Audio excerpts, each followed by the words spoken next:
Hi and welcome to Add More Zest. It's Rebecca, also known as 4Kids at 147, and I've got the start of a new series today that I'm hoping that will run for many videos. And the idea is that I'm going to go through some tips and tricks for diamond painters. Now they will vary.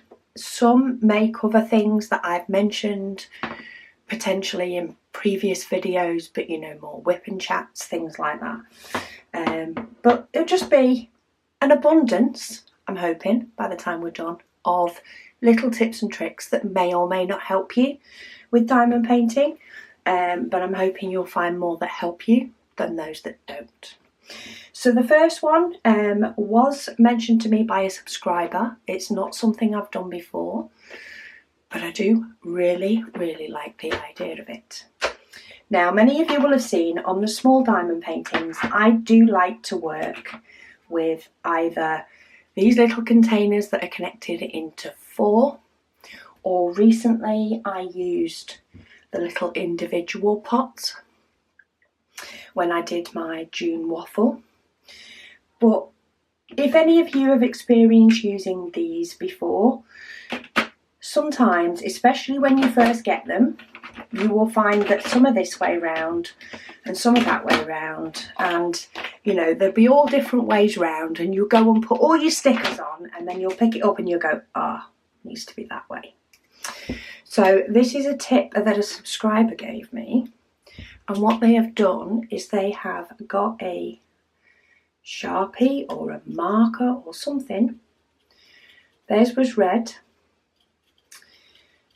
and they have just coloured in the hinge of the storage. Let me try and get hold of it the right way so that I'm not hitting it all the time when I'm... So what I'm basically doing is I'm just colouring in the hinge.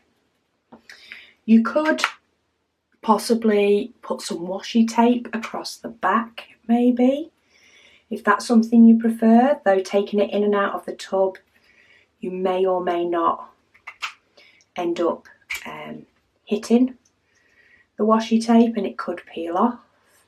You could do this in a proper funky colour. Maybe nail varnish, though that you could potentially put on the outside.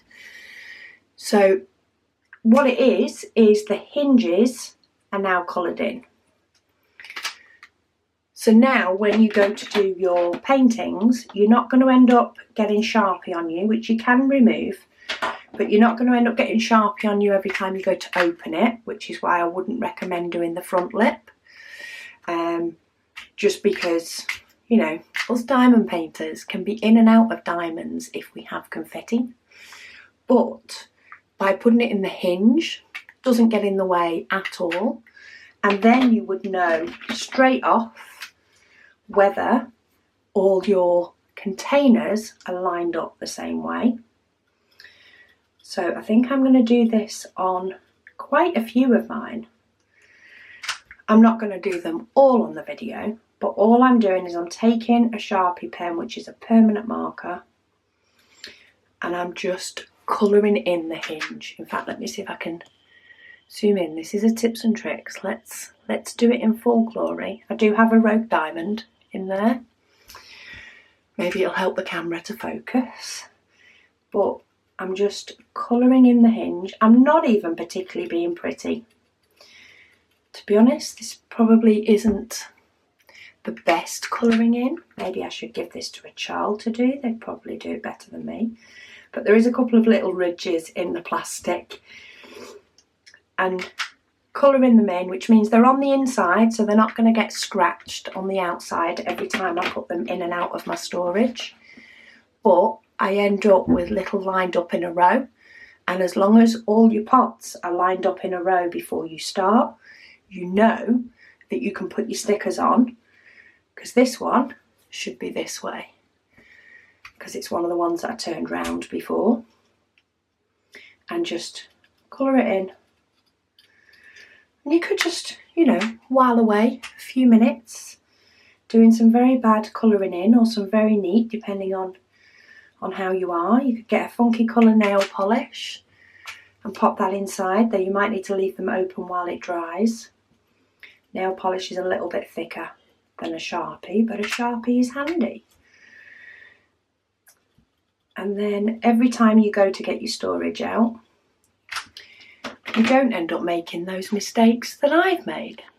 And we all know, who's watched for a while, that I've definitely done it on camera at least once. I know I have.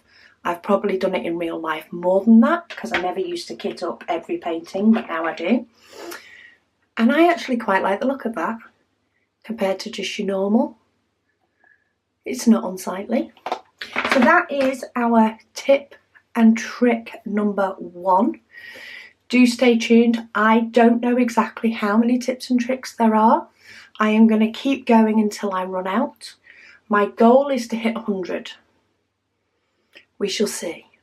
We are one step closer with number 1. But thank you so much for watching, and I'll speak to you all again soon.